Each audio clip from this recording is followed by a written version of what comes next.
Boa noite, amigos, boa noite a todos. Vamos dar início ao estudo do livro Cristianismo e Espiritismo de Leon Denis, que acontece todas as quartas-feiras, às 19 horas, em nossa casa. E, para nossa harmonização, nós vamos ler uma mensagem do Espírito Joana de Ângeli, psicografia de Francisco Cândido Xavier. Consta o livro Vida Feliz. Estás mergulhado no oceano do amor de Deus. Jamais te encontras sozinho. Deus está em ti e em torno de ti. Descobre-o e deixa-te conduzir por ele com sabedoria. És seu herdeiro, possuidor do universo. Permite que o seu amor te permeie totalmente, comandando a tua vontade e teus passos, facultando-te crescer com menor ou nenhuma dose de sofrimento. Em Deus tudo encontras, planificando-te completamente. Elevando os nossos pensamentos a Deus, a Jesus, o nosso Mestre querido, a nossa mentora Alta de Souza, toda a espiritualidade amiga, rogando, Pai, que possamos realizar esse estudo, que possamos contar com a vossa sustentação, que possamos contar, Jesus amado, com as vossas vibrações em nosso coração. Então é dessa forma que nós vamos iniciar o nosso estudo, lembrando que nós estamos no capítulo 9, a nova revelação, o Espiritismo e a ciência. Nós estamos estudando as teorias dos críticos, né, que querem explicar os fenômenos espíritas. Uns dizendo que esses fenômenos se explicam pela sugestão e pela dupla personalidade. Né? E nas experiências, dizem, o médium se sugestiona a si mesmo ou ainda padece a influência dos assistentes. No estudo passado, nós vimos que Leon Denis traz a teoria do inconsciente ou do ego inconsciente.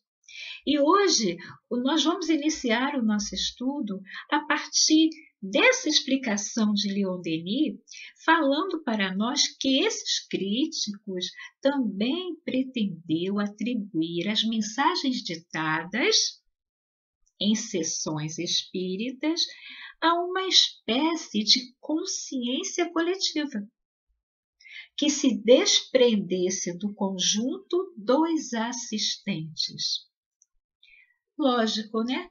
Hoje nós entendemos como se dá a psicografia, né? A mensagem que vem do espírito, no plano espiritual, para o médium no mundo carnal, no mundo material.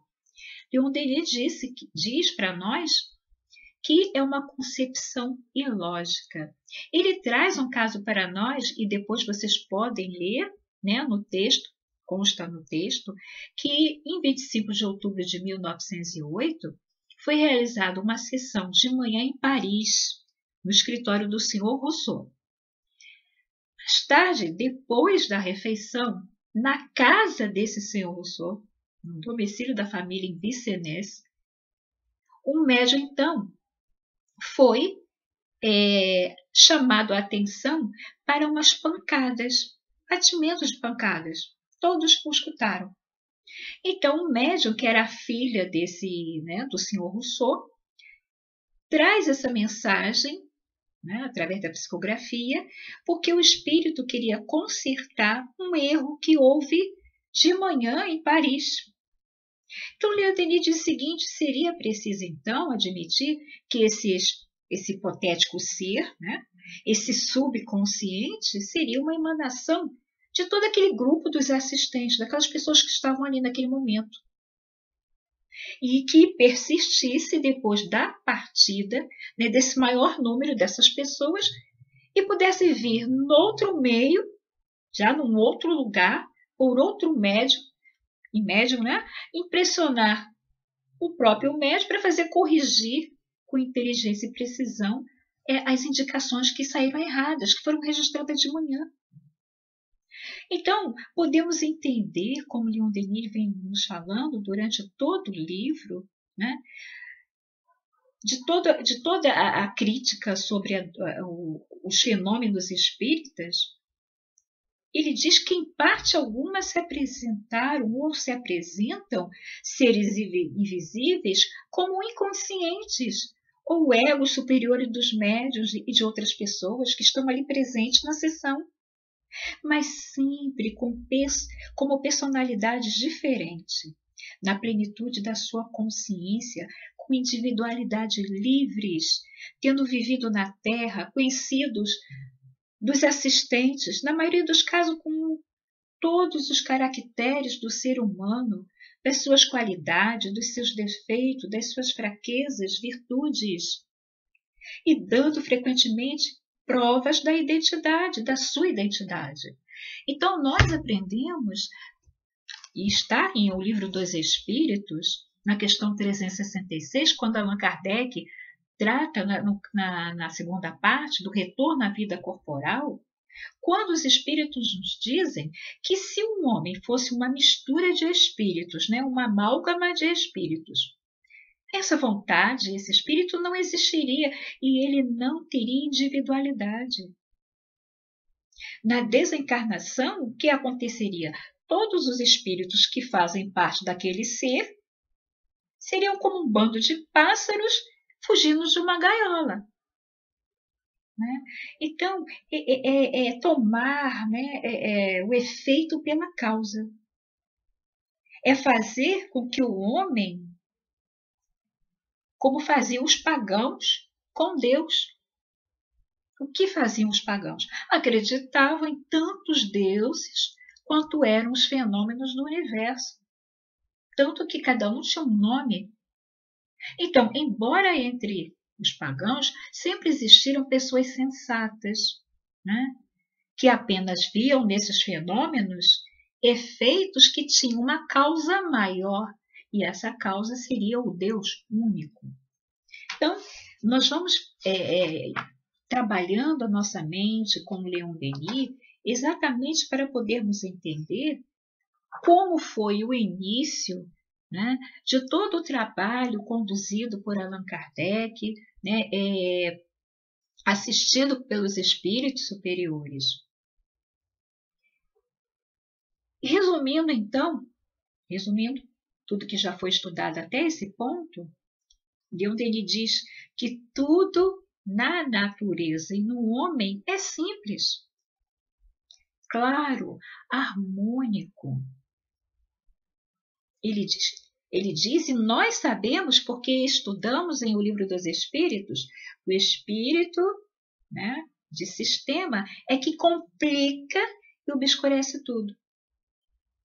Então, nós podemos entender que existe em nós 3 elementos: o corpo físico, o corpo fluídico, que é o, né, chamado de perispírito, e a alma ou espírito.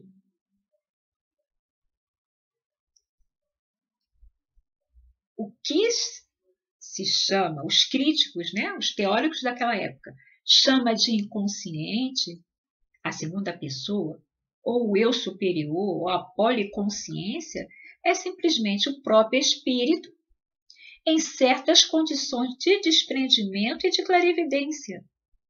Sente em si mesmo produzir-se uma manifestação de potências ocultas, um conjunto de elementos que estavam momentaneamente escondidos sobre o véu da carne. Porque Leon Denis ele vem dizendo para nós que o inconsciente não é mais que uma forma de memória. Isso sabemos hoje também. O despertar em nós de lembranças, de faculdades, de capacidades que estão adormecidas. E os teóricos acham que seria essa a explicação para as manifestações dos espíritos, para nós termos a certeza da sobrevivência da vida. Então, ele diz que o homem não possui muitas consciências. a unidade psíquica do ser é a condição essencial da sua liberdade, da sua responsabilidade. Porque se não fosse assim, o que aconteceria? Nós não teríamos responsabilidade dos nossos atos. Seria a destruição de toda a lei moral. O homem seria uma dualidade, uma pluralidade mal equilibrada. E nós seríamos impelidos a todos os excessos, já que seríamos compostos por vários espíritos. Então, daí certas manifestações de uma mesma inteligência que tem podido fazer crer numa dupla personalidade, numa pluralidade de consciências. E ainda temos a teoria dos demônios, teoria que atribui aos seres malfazejos, aos demônios, também os fenômenos espíritas. E Leon Denis diz que é um argumento bem sedicioso, porque dele se tem feito uso em todos os tempos e contra quase todas as inovações. Sempre foi assim e até hoje ainda é. Porque o homem, ele não quer ter o trabalho de raciocinar, de pensar. É mais fácil absorvermos aquilo que nos é dado e realmente aceitar e vivermos como se fôssemos pessoas conduzidas sem nenhum tipo de vontade. Então, deve-se julgar a árvore pelos frutos, conforme a Escritura nos diz. Se ponderarmos que todo o bem moral já se realizou no mundo, o Espiritismo, se considerarmos quantos céticos, indiferentes, sensuais têm sido por ele encaminhados para uma concepção mais alta, salutar da vida, da justiça e do dever, quantos ateus seriam reconduzidos ao pensamento de Deus? Então teremos que concluir que o demônio, se realmente é o autor dos fenômenos de além-túmulo, trabalha contra ele mesmo, em detrimento dos seus interesses. Isso já falado na época de Jesus, quando dizia que ele estava com Beelzebul, que ele estava com Satanás. Então, vamos entendendo que essas críticas formuladas contra o Espiritismo, elas são injustas, são errôneas.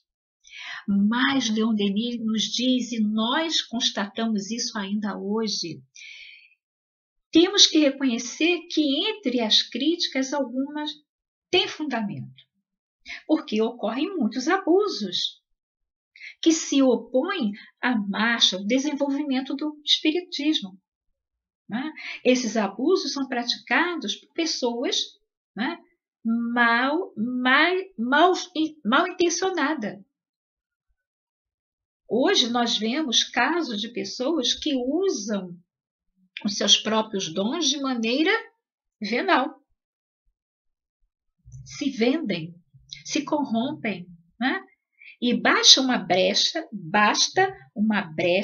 aberta em nossa alma, em nosso coração, para que o espírito, aquele espírito inferior, aquele que está no mal, mesmo desencarnado, que está, e principalmente o desencarnado, que é mais fácil a ele o acesso a nós, que querem um mal para nos induzir a erros. Então, vemos assim que os abusos têm sido assinalados muitas vezes e mesmo exagerados à vontade.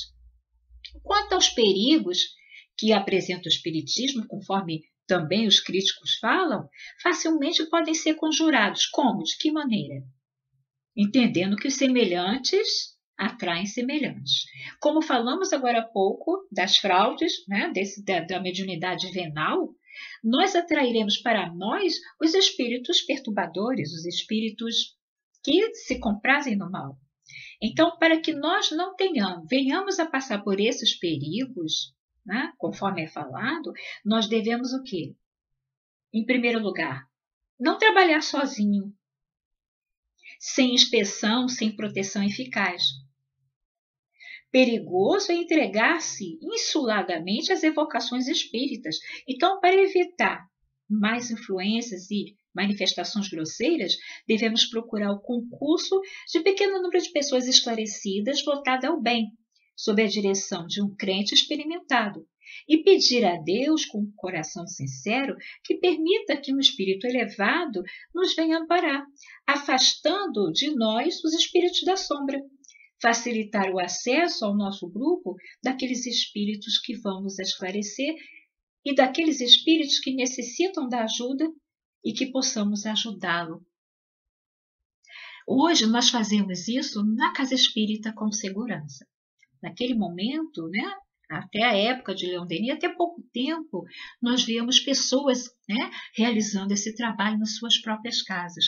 Mas para estarmos mais seguros, nós devemos, né, estar na casa espírita, amparada pela espiritualidade ali, responsável ou diretora, né, daquele trabalho que nos ajuda, que nos auxilia, médiuns disciplinados, né, todos aqueles envolvidos no trabalho da sessão, né, da mediunidade, todos comprometidos com o trabalho no bem, com a disciplina, com o respeito, com humildade, com amor.